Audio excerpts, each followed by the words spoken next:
Capítulo 2 A Lei Kármica. Todos os sofrimentos que o mundo vivencia hoje vêm da ideia de separação de Deus, por não aceitar um Deus que está tão perto quanto o fôlego, mais próximo que as mãos e os pés. Um Deus que não só é capaz, como também quer e deseja que frutifiquemos com abundância. No tempo do paganismo, afora talvez um sentido de gratidão, as pessoas adoravam tudo aquilo que parecesse poder aniquilá-las, e começaram a atribuir a tais coisas o poder da divindade. À medida que a consciência humana evoluiu, apareceu a ideia de um Deus único, mas, aparentemente, o homem não estava preparado para perceber Deus como realmente é. E assim, encontramos um tipo estranho de Deus na escultura hebraica. Assim como sabemos que o Sol, a Lua e as estrelas não são Deus, sabemos hoje que Jeová, o Deus da ira e da vingança, não é Deus. O Deus do Velho Testamento não é Deus, é a lei do karma. É a lei que diz: o que você semear, colherá. É a lei que diz que, se fizermos o bem virá até nós. Por outro lado, se fizermos o mal, este recairá sobre nós.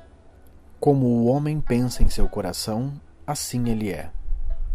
Essa definição não corresponde ao que é Deus. É a lei kármica que foi reconhecida como Deus. A lei nunca foi Deus, como João nos esclareceu ao revelar que a lei foi nos dada por Moisés, mas a graça e a verdade nos vêm de Jesus Cristo. Aí está a grande diferença entre a graça e verdade de Jesus Cristo e a lei de Moisés. Há um mundo de diferenças entre a lei kármica e Deus, e embora seja necessário que todos conheçam e compreendam a lei kármica, é também necessidade vital que ultrapassemos esta velha lei, rumo ao reino da graça. Nunca conseguiremos este objetivo violando a lei de karma, mas compreendendo seu lugar e significado em nossa vida. Os 10 mandamentos com que estamos familiarizados são parte dessa lei. Por exemplo, vejamos a ordem honrar pai e mãe. Alguém chamaria essa ordem de ensinamento espiritual? Qualquer um que tenha sido tocado pelo Espírito de Deus, mesmo no mais leve grau, seria incapaz de fazer outra coisa senão honrar o pai e a mãe e amar seu próximo como a si mesmo. Teria existido alguém que tivesse a pretensão, mesmo em sonho, de dizer a Jesus Cristo ou a João de Patmos ou a Buda ou Lao Tse para honrar o pai e a mãe e amar os inimigos como a si próprio? Poderá alguém que tenha sido tocado pelo Espírito de Deus ter manifestado intolerância, parcialidade ou preconceito contra raças ou religiões? Essas leis são para os seres humanos que ainda não alcançaram o estado mais alto como humanos, mas estão em estado de consciência tão baixo que ainda precisam ser lembrados de que não podem cobiçar a propriedade do vizinho, sua mulher, sua terra. Houve de fato, nos primórdios da humanidade, a necessidade da lei. Quando era necessário que nos dissessem como agir uns com os outros, se porém continuarmos neste estágio, nosso caminhar rumo à liberdade espiritual será muito lento. Todos os que estão na terra um dia estarão no céu. Todo o mundo poderá um dia se elevar acima da doença e do pecado mortal, e aceitar a herança de sua filiação divina. Mas ninguém poderá fazê-lo vivendo sob a lei e nem aprendendo a ser um bom ser humano. Essa tarefa não poderá ser levada a cabo apenas por alguma forma humana de adoração, nem pelo fato de alguém se tornar honesto e ético. Essas são apenas as primeiras etapas. Deixando nossos desejos carnais, mortais, egoísticos, apenas provamos que estamos progredindo rumo a um estágio mais alto de humanidade.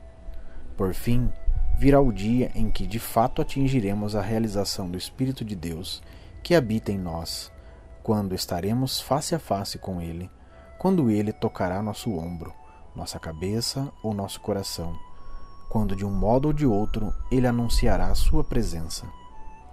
Até lá, não seremos mais que bons homens ou mulheres. Até lá, não estaremos muito isentos da lei, do prêmio e do castigo, e deste momento até o fim dos nossos dias na terra e pela eternidade afora, estaremos sob a graça. Então, já podemos ter os primeiros vislumbres dessa grande verdade, que estivemos vivendo tantos dias de esforço sob a lei de karma, violando-a ou obedecendo-a, acreditando que, se fôssemos bons hoje, as coisas boas do mundo fluiriam amanhã até nós, e que poderíamos trapacear amanhã, burlando a lei. Foi-nos dito que, se pecássemos, Deus nos puniria, mas essa é a versão do Deus do Velho Testamento. Nenhum desses ensinamentos, que tenha sido consignado por Jesus Cristo, aparece no Novo Testamento. Ao contrário, ficou claro que Deus alegra-se mais com um pecador que alcança a percepção do Pai do que com 99 que passam pela terra como justos. Não seria, pois, o caso de imaginar que todos os 99 justos não agradam tanto a Deus quanto um só pecador que acorde? O Deus de muitas pessoas na terra é aquele que pune o mal e recompensa o bem. Essa representação não é Deus. Nós não temos que temer Deus, nem tentar influenciá-lo ou fazer sacrifícios a ele. Deus é o mesmo, para o santo e para o pecador. Deus é bom, é amor, Deus é eterno, imortal, espiritual, princípio criativo do universo, princípio que mantém e sustenta a criação. E poderá alguém acreditar que Deus seja assim hoje e amanhã, por termos cometido um erro, seja diferente? Não é de estranhar que o mundo hebraico tenha reagido com violência ao ouvir de Jesus, o Cristo, que os sacrifícios animais e monetários não agradavam a Deus. Naqueles tempos, as pessoas acreditavam que Deus deveria ser agradado, aplacado, abrandado. Acreditavam que, de algum modo, Deus seria influenciado pela conduta humana. E o mesmo ocorre ainda hoje, quando algum devoto adorador acende uma vela para Deus, paga o dízimo pensando em subornar Deus, ou observa jejuns e dias santos com a ideia subconsciente de que tal conduta possa influenciar favoravelmente Deus em seu próprio benefício. Deus nunca premia a virtude e nem pune o pecado. Na verdade, o pecado é punido pelo próprio pecado.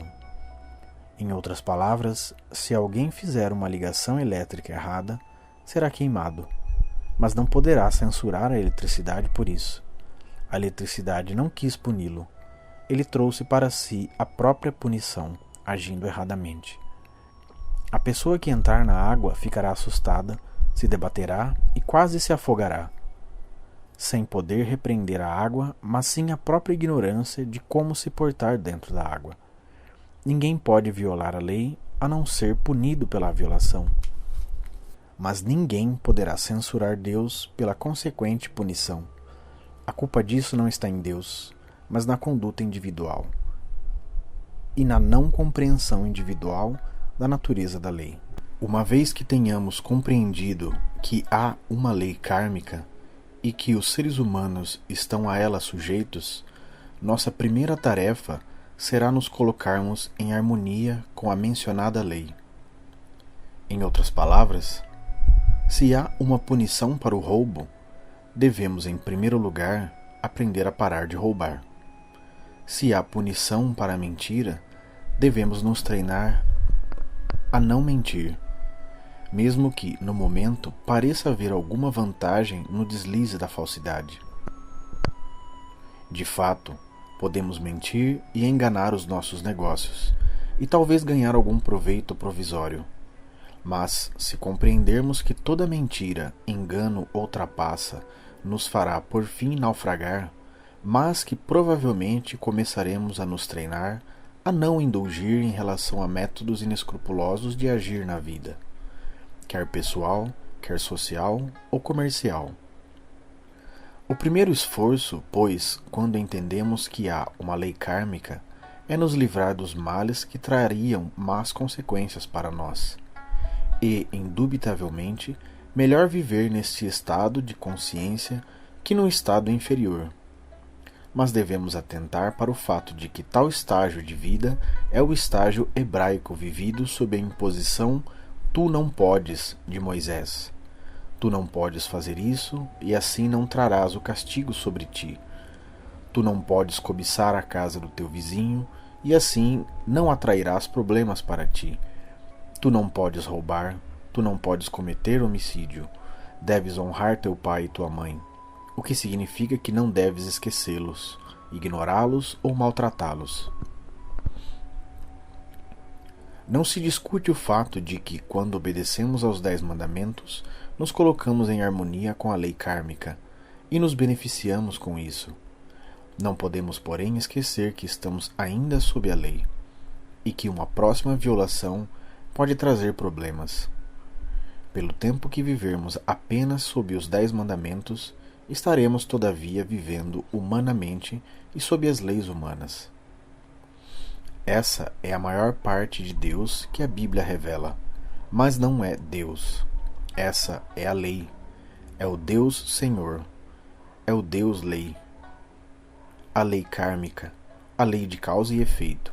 O que semeares, colherás. Isso não é Deus. O que tu semeares, tu colherás. Não se faz menção a Deus. Apenas nos avisa que, quando fizermos o certo ou o errado, ao semear, teremos o certo ou o errado ao colher. Mas certamente está claro que Deus nada tem a ver com a semeadura ou com a colheita. E, pois nada disso guarda referência com Deus, refere-se sim à lei kármica, a lei de causa e efeito, encontrada ao longo da Bíblia. Mas como acreditou-se que isso fosse Deus, essa ideia foi perpetuada pelas pessoas que não ousaram ler a Bíblia com objetividade, e que hoje chamam a si mesmas de protestantes ou católicas, sendo que todas elas aceitam o velho Deus hebraico dos 10 mandamentos, o Deus de causa e efeito, o Deus do karma. Tentemos agora ver o que seja realmente Deus, se é que podemos, já que desse ponto depende toda a nossa experiência. É justo e correto ser um bom hebreu, isto é, obedecer aos 10 mandamentos. É justo e correto ser um homem de negócios honesto ao invés de desonesto, e um ser humano saudável ao invés de doente. Tudo isso, porém, não tem relação alguma com o caminho espiritual, nem com o nosso destino final, que é retornar à casa do Pai, e para a teoconsciência. Para alcançarmos nosso intuito final, devemos compreender a natureza divina, e assim certamente surgirá uma pergunta em nossa mente: o que é Deus? Antes de mais nada, temos de saber que nossas orações e meditações não influenciam Deus para que faça ou não o bem para nós, e que nós não podemos trazer a glória de Deus para nós mesmos e nem para qualquer outro. Tudo o que podemos fazer é reconhecer que Deus, que está em nós, é poderoso, e não por nossa causa, mas exatamente porque nos foi dada a graça de reconhecer que é aquele que sempre é. Eis porque o Mestre disse aos discípulos para não se glorificarem por terem subjugado os demônios, mas por terem os seus nomes escritos nos céus. Eis porque ninguém deve ousar se glorificar por causa de uma cura. Nenhum ser humano jamais efetuou uma cura. Ela é trazida por um estado divino do ser espiritual que atua, e só pode atuar por meio e como a consciência de alguém que reconheça a natureza de Deus, e possa assim trazer a cura para a esfera da manifestação visível. Esse é o nosso papel nesse glorioso trabalho espiritual. Apenas esse é o nosso papel: reconhecer Deus e conhecê-lo corretamente como vida eterna. Quando conhecermos a natureza de Deus como amor e vida eterna, nunca mais nos ocuparemos com a morte, a velhice ou a doença, como se houvesse uma realidade que pudéssemos mudar, trazendo Deus para ela. compreendamos que não há nada a fazer quanto a Deus. Há o que fazer quanto ao que semeares, colherás. Se acreditamos numa lei do pecado, da matéria, da doença ou numa lei punitiva, será essa a marca que iremos imprimir à nossa vida e à vida dos que esperam de nós uma orientação espiritual. Quando compreendemos que a natureza de Deus é amor, compreendemos também a palavra graça. Compreendemos que o nosso bem nos vem pela graça, e não por sermos merecedores ou dignos dela. Qual ser humano pode ser bom o bastante para merecer Deus? Em relação a isso, quanto mais qualidades humanas tivermos, mais teremos o que varrer de nós antes de podermos perceber Deus. Não poderemos chegar ao ponto de merecer Deus, só podemos galgar o ponto em que a parte de nós que quer ser meritória ou parece não sê-lo, seja removida do caminho e o nosso verdadeiro eu seja revelado. Nosso bem, físico, mental, moral ou financeiro, é nosso pela graça divina, como um presente de Deus. Não podemos ganhá-lo ou merecê-lo. Não podemos influenciar Deus para que no-lo dê, e nenhum ato, fato ou pensamento nosso é poderoso bastante para impedir Deus de agir e de continuar operando. Embora nossos pecados sejam escarlates, no momento exato em que percebemos nossa verdadeira identidade, tornamo-nos brancos como a neve. De fato, enquanto aceitarmos o karma, isto é, enquanto aceitarmos a nós mesmos como apenas seres humanos, teremos a lei de karma agindo em nossa vida. Mas a lei para de atuar, tão logo assim meditemos: eu estou saindo, me separo e agora vou viver sob a graça. E no momento em que realmente estivermos vivendo sob a graça, cairá em desuso a palavra eu. Paramos de nos vangloriar de que o eu é bom, meritório, e paramos de nos condenar por ser o eu mau ou indigno. Esquecemos mesmo o passado e reconhecemos que não vivíamos uma hora atrás e que não podemos viver daqui a uma hora. O único momento em que podemos viver é agora, e agora estamos vivendo na graça. Agora não há pecado, doença, morte ou iniquidade. Nada age em nossa consciência a não ser o amor de Deus, não o seu ou o meu amor. Se, em verdade, apenas pudermos chegar a um grau de compreensão da natureza de Deus, quantos anos tiraremos de nossos ombros, quantas lembranças de nossas ações e omissões passadas, quanto de maus pensamentos tiraremos de nós e começaremos a compreender que agora somos o Filho de Deus. Agora, neste momento de divina graça, toda lembrança de nossos anos passados se esvai. Agora queremos esquecer nossos feitos, quer bons, quer maus. Queremos esquecer o disfarce, o papel que estivemos a interpretar nesse particular espetáculo, e deixar que se vá, juntamente com nossa roupagem e tudo que lhe diz respeito. Se pudermos relembrar o melhor e mais elevado exemplo de paternidade que conhecemos, veremos que nenhum pai real permite que animosidade, impaciência ou intolerância interfiram em seu amor paterno para com os filhos. Entendido isso, desaparecerá todo o contrassenso sobre um Deus punitivo e vingativo. Deus é puro demais para admitirmos nele a iniquidade. O Mestre disse ter vindo à Terra não para satisfazer sua vontade, mas a vontade do Pai. E qual é a vontade do Pai? É sanar a doença, ressuscitar os mortos, perdoar os pecadores. Seria este um Deus punitivo? Disse o Mestre: nem eu te condeno. Este é um Deus punitivo? E disse ao ladrão na cruz: hoje estarás comigo no paraíso.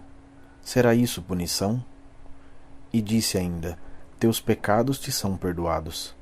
Em toda a revelação do Mestre não há registro de condenação ou punição por parte dele. Mas lemos isto: não peques mais, para que não te aconteça coisa pior. Disse ele que Deus nos castigaria?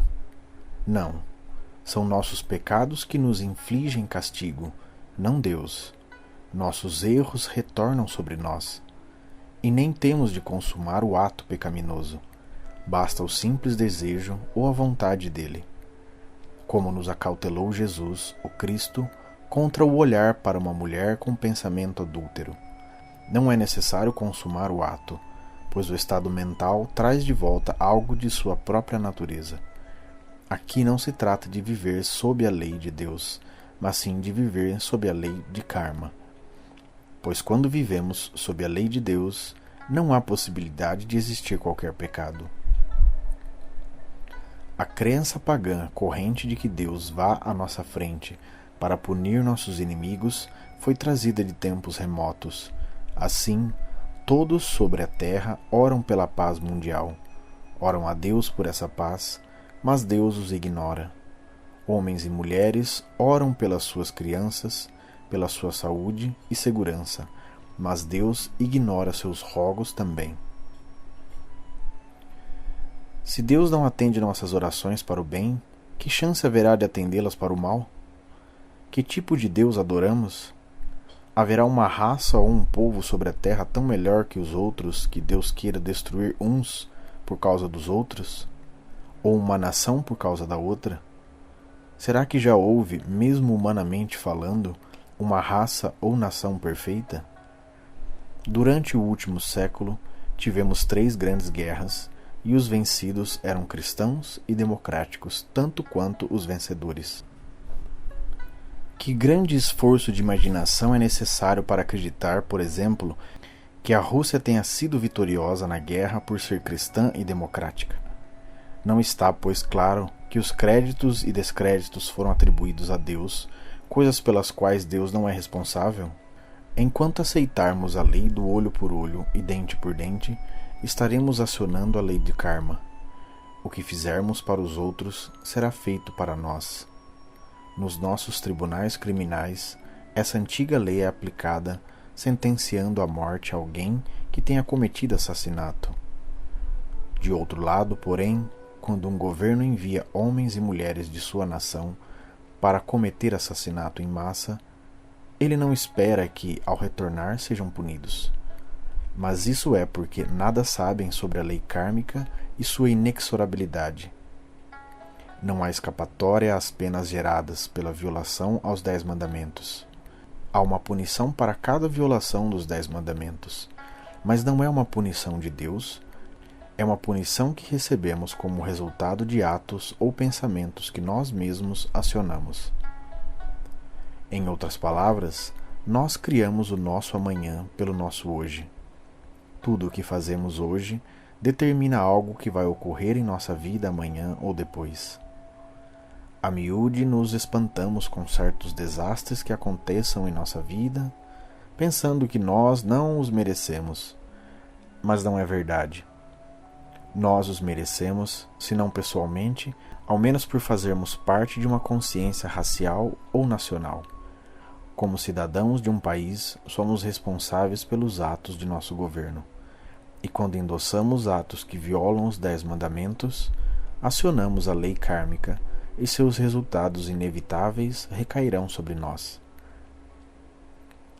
O único modo de um indivíduo escapar desse karma ocasionado pelo seu governo é, intimamente, discordar de tais atos.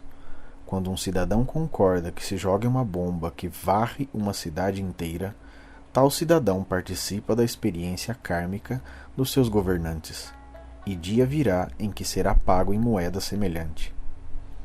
Contudo, se o cidadão não só repudia o fato, mas chega ao ponto de afirmar com sinceridade: preferiria ser atingido pela bomba e ter minha própria família destruída a aprovar que meu governo destrua os outros com ela. Neste estado de consciência, o indivíduo está livre dos efeitos do karma acionado por tais fatos. Não é necessário combater o governo e nem pregar contra seus pecados. Basta que, dentro de si mesmo, o cidadão não concorde com a violação dos 10 mandamentos.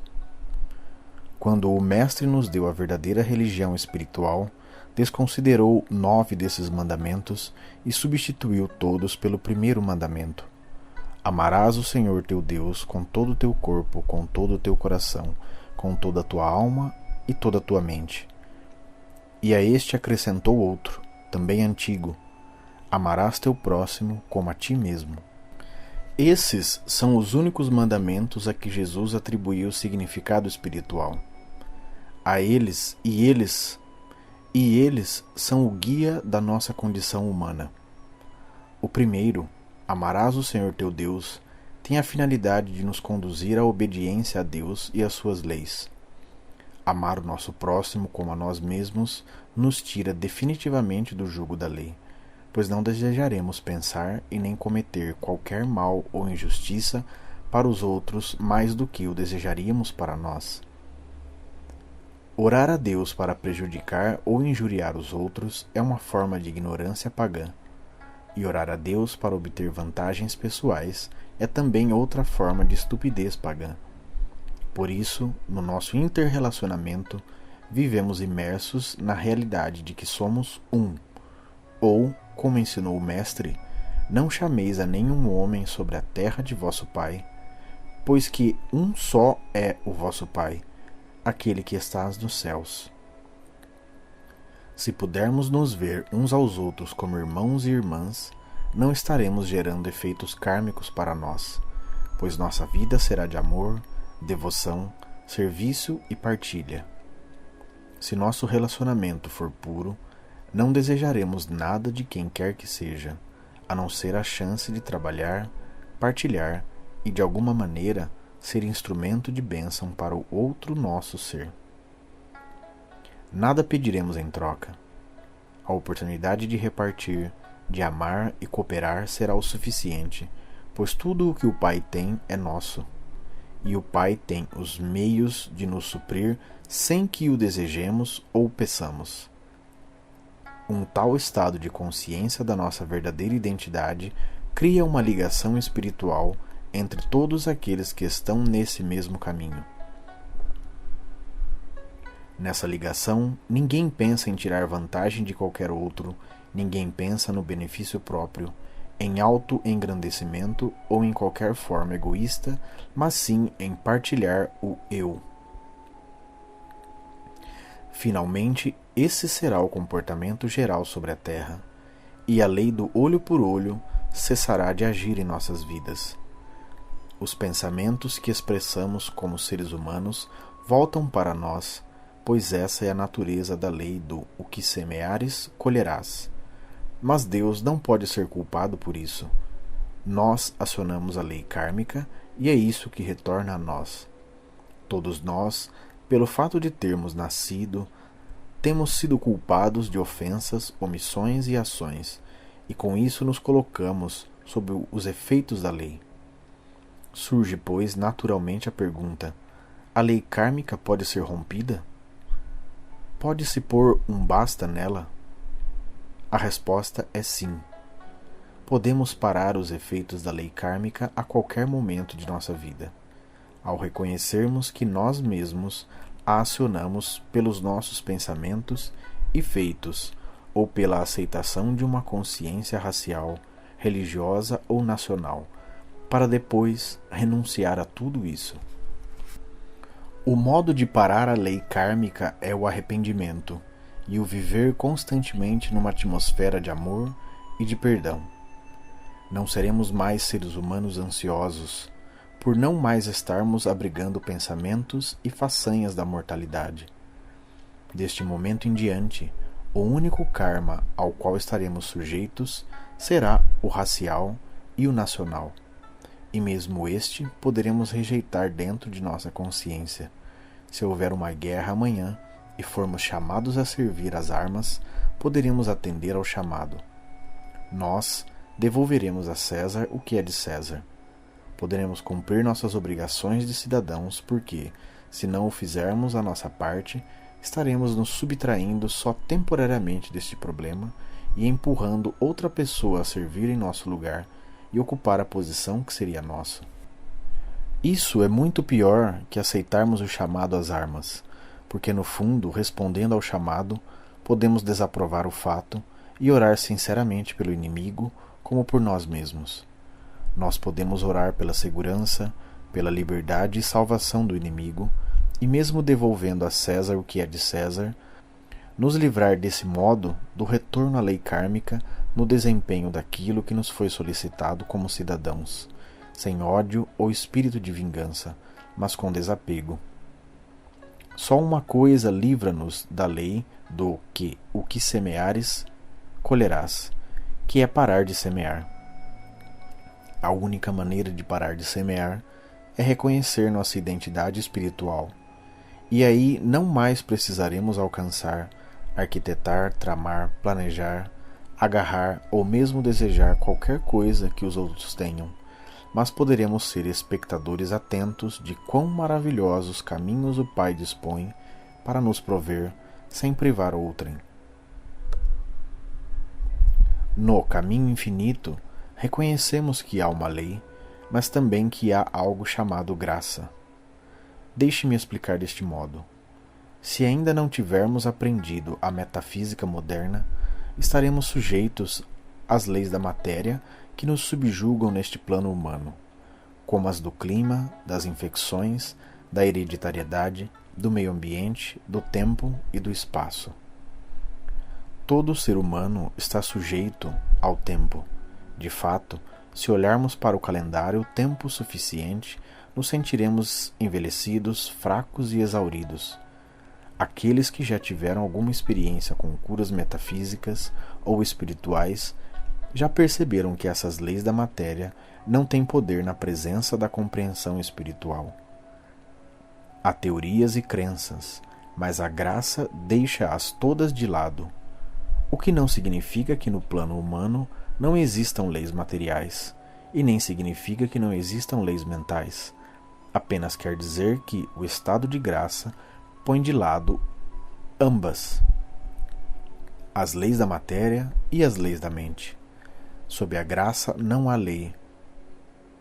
No reino do Espírito, que é o estado de graça, não há dois poderes atuando, se superpondo ou deslocando mutuamente. Há apenas um. Não há oposição e nem contenda no reino do Espírito. Há apenas o estado de graça, que por si só é a lei que elimina qualquer fase da materialidade. Quando entramos no estado de graça, não temos mais boa ou má saúde, suprimento farto ou pobre. Vivemos num estado de espiritualidade no qual não há nem bem nem mal, graus ou comparações. Há apenas o ser divino, o ser espiritual, o ser único. E só quando paramos de pensar de um modo dualístico em doença, saúde, riqueza, pobreza, e começamos a pensar em termos de espiritualidade, que transcendemos não só o que há de ruim na humanidade, mas também o que há de bom. Transcendemos os 10 mandamentos e nos elevamos àquela consciência que Jesus Cristo revelou nos 2 grandes mandamentos, que nos confirmam haver um só poder, um só Deus, um só Espírito, uma alma, e que cada um e todos nós somos apenas um. Essa confirmação é apenas o primeiro passo. Os mandamentos devem ser vividos, eles devem ser aceitos pela consciência de modo que aprendamos de fato a perdoar nossos inimigos. Aprendamos a não criticar, julgar ou condenar aquele que cometeu um erro, não o perdoando, mas na medida em que este se esforça para se compreender, ajudando-o a perceber que a natureza de Deus é de fato a alma de cada pessoa. Qualquer ser humano bom pode olhar com benevolência as faltas alheias e perdoar os pecados dos outros. Qualquer ser humano bom pode fazê-lo, mas necessita da visão espiritual que o capacite a dizer: eu não vejo ninguém, só a face do Senhor é que brilha, a alma de Deus transparece através de todos os olhos. Uma tal compreensão não cura doentes ou pecadores, torna-os mortos mais facilmente, de modo que seu ser espiritual possa ser revelado. O quanto antes o homem morrer para sua humanidade, mais cedo sua alma se mostrará e se revelará. Certa vez, um conhecido perguntou-me por que eu gastava tanto tempo em trabalhos de cura. Quis saber, por exemplo, por que seria bom curar uma senhora muito idosa, já que em 1 ano ou 2 ela morreria de qualquer jeito, e o que ela faria nesse meio tempo com um pouco de saúde. Será que com saúde ela tricotaria mais meias para seu neto? Compreendi esse ponto de vista, mas não o compartilho. Não me interessa que avós façam meias de tricô para os netos. Apenas me interessa que a alma de cada pessoa aqui na Terra seja manifestada, a alma que permanecerá pela eternidade. Não me interessa rezar para os pecadores para torná-los bons, e nem mesmo tratar doentes para que fiquem saudáveis. Reconheço o lugar de cada coisa na escala ascendente, mas essa não é a finalidade do nosso destino. Não é o intuito do nosso trabalho. Agora é chegado o tempo de não mais pensar em ser saudável ou rico, e sim o momento de pensar em ser espiritual. Tempo chegou de pensar no ser, de perceber que o Espírito de Deus reside em nós, a fim de que possamos reivindicar nossa herança de filhos de Deus, co-herdeiros com Cristo de todas as riquezas do céu. É tempo de pensarmos assim: se fôssemos crucificados, poderíamos ressurgir do túmulo? Se fôssemos crucificados, quer na cruz ou por um calendário, poderíamos nos erguer e caminhar sobre a terra novamente em corpo físico, falar, comer e beber? A cada um de nós já deve ter ocorrido que deve haver algo mais na vida que ser saudável e ter fartura. Há algo mais para se viver do que vagarmos pelo mundo para nosso regozijo. Há algo mais na vida, e isso é a própria vida. A vida é eterna, a vida não conhece túmulo, desconhece enfermidades, pecado, pobreza, guerra ou carência. Podemos nós alcançar essa vida? Qualquer um que tenha alcançado um pouquinho de visão espiritual pode ajudar na obtenção dessa vida, curando as doenças físicas, mentais, morais e financeiras de seu próximo. Podemos nos ajudar mutuamente a ter um senso mais amplo de abundância. Podemos revelar e ensinar a verdade espiritual, ajudando com isso nossos irmãos ao longo do caminho. Mas é tudo o que podemos fazer. Depois disso, cada um de nós, dentro de si, deverá morrer para o homem velho, para que possa nascer o homem novo. Cada um por si mesmo deverá reconhecer que isso pode ser feito, e que há aqueles que têm estado na terra e nunca morreram, e se pudermos nos elevar o bastante em termos de consciência, poderemos a eles nos reunir. Há aqueles que agora mesmo estão em comunhão com Jesus, o Cristo, com Moisés, Abraão, Lao Tse, Buda, João. E por que não? Podemos comungar com os irmãos que estão junto de nós. Mas, você dirá, meus amigos estão vivos. E o estão também essas grandes almas. Ninguém morre jamais após ter tido a iluminação espiritual. Um pouco só da compreensão de que a vida é mais que a matéria, de que a vida é mais do que os nossos olhos veem, mesmo isso é iluminação bastante para evitar que alguém morra. É necessário um pouco da compreensão de Deus, o que não significa necessariamente que todos nós perambularemos para sempre sobre a terra. Isso não faz parte do plano. Também não significa que nossas crianças permaneçam como tais para sempre. Terão de se tornar jovens, adultos e finalmente maduros. Há diferentes estados e estágios de consciência, e nenhum de nós fica para sempre no mesmo estado. Se todos atingem a idade madura, significa apenas que superaram um estágio de suas vidas para entrarem em outro. Esses anos de nossa vida são os mais frutíferos, os mais alegres, os mais felizes e prósperos de todos. O Filho de Deus está dentro de cada um de nós. Cristo não é um homem que passou pela terra 2000 anos atrás. Este homem foi Jesus, mas o Cristo é o Espírito de Deus no homem. esse era o Espírito. Era esse o Espírito, a consciência transcendental de Jesus, e é essa consciência que é o Filho de Deus em nós. Sua função é nos curar, alimentar, vestir e abrigar, ser uma proteção e segurança para nós, assim como foi na Galileia.